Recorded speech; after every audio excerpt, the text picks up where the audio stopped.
الحمدللہ، اللہ تعالیٰ کا لاکھ لاکھ شکر ہے کہ مالک الملک نے اپنی یاد کی توفیق اور موقع عطا فرمایا۔ لاکھوں اور کروڑوں درود حضرت محمد مصطفیٰ صلی اللہ علیہ وآلہ وسلم پر، جن کے طفیل مالک الملک نے یہ مہربانی عطا فرمائی۔ سامعین کرام، اللہ تعالیٰ نے قرآن پاک میں ارشاد فرمایا، اعوذ باللہ من الشیطان الرجیم، بسم اللہ الرحمن الرحیم، الم یرو الی الطیر مسخرات فی جو السماء ما یمسکہن الا اللہ ان فی ذلک لآیات لقوم یؤمنون واللہ جعل لکم من بیوتکم سکنا وجعل لکم من جلود الانعام بیوتا تستخفونہا یوم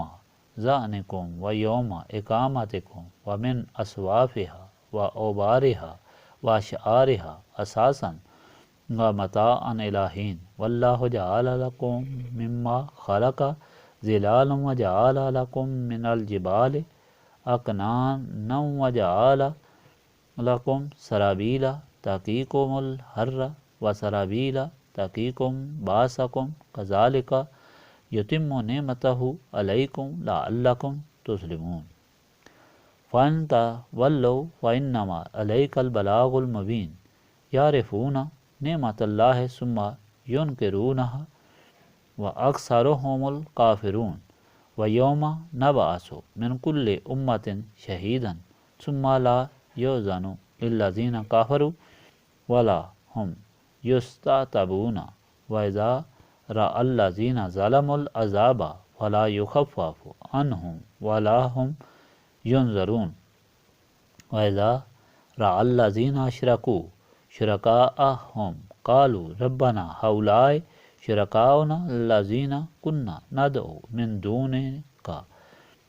فألقوا الیہم القول انکم لکاذبون والقوا الی اللہ یومئذ السلام وضل عنہم ما کانوا یفترون۔ کیا انہوں نے کبھی نہیں دیکھا پرندوں کی طرف کہ وہ مطیع اور فرما بردار بن کر اڑ رہے ہیں؟ فضا آسمانی میں کوئی چیز نہیں جو ان کو تھامے رکھے بجز اللہ تعالیٰ کے، بے شک اسی میں نشانیاں ہیں ان کے لیے جو ایمان لائے، اور اللہ تعالیٰ نے ہی بنایا تمہارے گھروں کو تمہارے لیے سکون اور آرام کی جگہ، اور بنائے تمہارے لیے جانوروں کے چمڑوں سے گھر جن کو تم ہلکا پھلکا پاتے ہو سفر کے ایام میں اور اقامت کے دنوں میں بھی، اور بھیڑوں کی اون اور اونٹوں کی اون سے اور بکریوں کے بالوں سے مختلف گھریلو سامان اور استعمال کی چیزیں بناتے ہو اور ان سے نفع اٹھاتے ہو ایک وقت مقررہ تک، اور اللہ تعالیٰ نے ہی بنائے ہیں تمہارے لیے ان کے سائے جن کو اسی نے بنایا،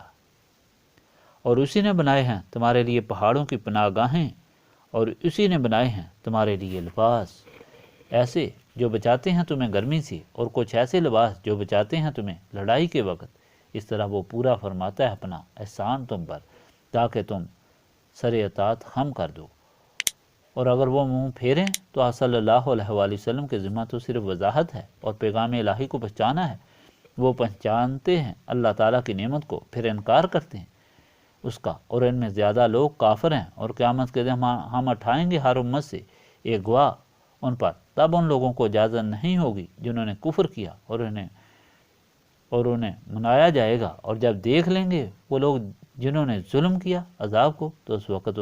ان سے عذاب ہلکا نہیں کیا جائے گا اور نہ ان کو مہلت دی جائے گی، اور جب دیکھیں گے مشرک اپنے شریکوں کو تو بول اٹھیں گے، کیا ہمارے رب یہی ہمارے بنائے ہوئے شریک ہیں جن کو ہم پوجا کرتے تھے تجھے چھوڑ کر؟ تو وہ شریک ان کو جواب دیں گے کہ یقیناً تم لوگ جھوٹ بول رہے ہو، اور وہ پیش کر دیں گے اس دن بارگاہ الہی میں اپنی عاجزی اور بے بسی، اور فراموش ہو جائیں گے ان کو وہ بہتان جو وہ باندھا کرتے تھے۔ پچھلے فرمان الہی میں آپ نے سنا کہ کس طرح اللہ تعالیٰ نے مخلوق کو اپنی قدرت اور اپنی تخلیق کے متعلق کھول کھول کر بیان فرمایا تاکہ لوگ شیطان کی پیروی کو چھوڑ کر اللہ تعالیٰ کے رسول صلی اللہ علیہ وآلہ وسلم کی اطاعت اختیار کریں، نسبت رسولی صلی اللہ علیہ وآلہ وسلم سے اپنے سینوں کو منور کریں، اور ظلمت سے باہر نکل کر اپنے دل و دماغ کو روشن کریں، نفس اور شیطان کی چلاکیوں سے بچیں۔ اللہ تعالیٰ نے مثال دی کہ جو لوگ اللہ تعالیٰ کے رسول صلی اللہ علیہ وآلہ وسلم کی اطاعت اختیار کر کے نفس رسولی سے اپنے سینوں کو منور کرتے ہیں اور ان کے دل و دماغ روشن اور زندہ ہوتے ہیں، وہ ہرگز ان لوگوں کی طرح نہیں ہوتے جو نسبت رسولی صلی اللہ علیہ وآلہ وسلم سے محروم ہو کر ظلمت میں ڈوبے ہوتے ہیں، نسبت رسولی صلی اللہ علیہ وآلہ وسلم سے محروم، گمراہ، گونگے اور اندھے منزل سے بھٹکے ہوئے ہوتے ہیں۔ اس کے برعکس نسبت رسولی صلی اللہ علیہ وآلہ وسلم رکھنے والے، روشن دل دماغ والے صراط مستقیم پر چل کر منزل پر پہنچتے ہیں اور دونوں جہانوں میں سرخرو اور سرفراز ہوتے ہیں، اور قیامت جو اچانک آ جائے گی اس وقت وہ اس ہولناکی سے بچ جائیں گے۔ اس لیے ضروری ہے کہ اللہ تعالیٰ جو انسان کو عقل، بصارت، سماعت عطا کرتا ہے، اس کا ہمیشہ شکر گزار بندہ بن کر زندگی گزارنی چاہیے، اور اس اللہ تعالیٰ کی دی ہوئی بصارت، سمجھ اور سماعت کو نسبت رسولی صلی اللہ علیہ وآلہ وسلم سے روشن اور زندہ کرنا اور رکھنا چاہیے۔ آج کا فرمان بھی اللہ تعالیٰ کی قدرت تخلیق اور عنایات کے متعلق ہے۔ اللہ تعالیٰ انسان کو فکر کا حکم دیتا ہے کہ اپنے اوپر نیچے دائیں بائیں دیکھو، کیا تمہیں معلوم نہیں ہوتا کہ ہر طرف اللہ تعالیٰ کی قدرت کا اظہار ہو رہا ہے؟ اگر پرندے ہوا میں اڑتے ہیں تو یہ اللہ تعالیٰ کی قدرت ہے، اگر تمہارے آرام کے مکانات ہیں تو یہ بھی اللہ تعالیٰ کی عطا ہے۔ سفر میں، صحرا میں جو خیمے نصب کرتے ہو، سانس لے کر چلتے ہو، تو یہ اللہ تعالیٰ ہی کی عنایت ہے۔ جانوروں سے جو تم فائدہ اٹھاتے ہو، بھیڑوں کی اور اونٹوں کی اون، بکریوں کے بالوں سے نفع اٹھاتے ہو، اور جانوروں کا دودھ، ان پر سواری، یہ سب اللہ تعالیٰ کی دین ہے۔ سردی گرمی کے دوران پہاڑوں کی غاروں میں جو پناہ لیتے ہو، درختوں کے سائے میں جو آرام کرتے ہو، ستاروں کی رہنمائی میں سفر کرتے ہو، چاند کی چاندنی سے اپنا کام اور سفر جاری رکھتے ہو، سورج کی تمازت اور گرمی سے توانائی اور زندگی کا سامان حاصل کرتے ہو، یہ سب اللہ تعالیٰ کی دین اور عطا ہے۔ یہ سب کچھ دیکھنے کے باوجود پھر اللہ تعالیٰ کی عنایات، اس کی قدرت اور احسانات کو بھول کر اپنے ساتھ سے تراشے ہوئے بتوں کو معبود بناتے ہو۔ یہ سورج، چاند، شجر، حجر سب تمہاری خدمت کے لیے بنائے گئے ہیں، اور تم ان کو اپنا معبود بنا لیتے ہو۔ جس نے یہ سب کچھ بنایا، سب کچھ تمہیں دیا، اس کو بھول جاتے ہو، پھر واقعی سزا کے حقدار بن جاتے ہو۔ تو پھر اس دن کی انتظار کرو جب تمہارے اعمال کا بدلہ تمہیں دیا جائے گا۔ اور پھر نبی پاک صلی اللہ علیہ وآلہ وسلم کو حکم دیا جا رہا ہے کہ آپ صلی اللہ علیہ وآلہ وسلم اپنے دل مبارک کو خفا نہ کریں۔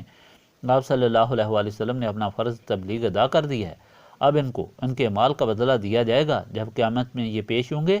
بے آسرا، بے سہارا، تو اپنے ان باطل معبودوں کو دیکھ کر اللہ تعالیٰ کے سامنے عرض کریں گے، اے اللہ، یہ وہ معبودان باطلہ ہیں جن کو ہم پوجتے رہے، ان کو ہم سے دگنی سزا دی جائے۔ اور وہ ان کے معبودان باطلہ اعلان کریں گے کہ تم جھوٹے ہو، ہم نے تمہیں نہیں کہا تھا کہ ہماری پرستش کرو، ہمیں کیا معلوم تھا کہ تم ہماری پرستش کر رہے ہو۔ بہرحال اس بدعمالی اور ظلم کا بدلہ جہنم ہے، جہاں ان کے لیے دردناک عذاب ہے۔ سامعین کرام، یہ اللہ تعالیٰ کی طرف سے نسبت رسولی صلی اللہ علیہ وآلہ وسلم کی تلقین کی جا رہی ہے کہ سب کچھ دیکھنے کے باوجود جو نہیں دیکھتے، جو سب کچھ سننے کے باوجود نہیں سنتے اور نہ سمجھتے ہیں، اس کی وجہ یہ ہے کہ ان کے دل و دماغ ظلمت میں ڈوبے ہوئے ہیں اور شیطان کے قبضے میں ہیں۔ اگر دل و دماغ زندہ ہوں اور روشن ہوں تو کائنات کے ذرے ذرے سے یہ سبق حاصل ہوتا ہے کہ سب کا مالک، خالق، معبود ایک اللہ تعالیٰ کی ذات ہے، جس کا کوئی شریک نہیں، نہ ذات میں اور نہ صفات میں۔ ہر چیز اس کی مخلوق ہے اور اسی کی محتاج ہے۔ یہ حقیقت ہے کہ یہ دولت صرف نسبت رسولی صلی اللہ علیہ وآلہ وسلم سے حاصل ہوتی ہے، کیونکہ رسول پاک صلی اللہ علیہ وآلہ وسلم کی ذات ہی روشن کرنے والا چراغ ہے۔ تو سامعین کرام، اللہ تعالیٰ کا بندہ اور رسول پاک صلی اللہ علیہ وآلہ وسلم کا صحیح غلام بننے کے لیے نسبت رسولی صلی اللہ علیہ وآلہ وسلم ازباس ضروری ہے۔ نسبت رسولی صلی اللہ علیہ وآلہ وسلم حاصل کرنے کے لیے سینوں کی صفائی کی ضرورت ہے، اور سینے صاف یاد الہی سے ہوتے ہیں۔ یہی اس محفل کی غرض و غایت ہے۔ اللہم صلی علی سیدنا محمد وعلی آلہ وصحبہ صلاۃ تکون لنا امان من کل خوف۔ لا الہ الا انت سبحانک انی کنت من الظالمین۔ ربنا آتنا فی الدنیا حسنۃ وفی الآخرۃ حسنۃ وقنا عذاب النار۔ انت ولی فی الدنیا والآخرہ توفنی مسلما والحقنی بالصالحین۔ ربنا لا تزغ قلوبنا بعد إذ هديتنا وهب لنا من لدنك رحمة إنك أنت الوهاب۔ اللهم إنك عفو تحب العفو فاعف عني يا غفور يا غفور۔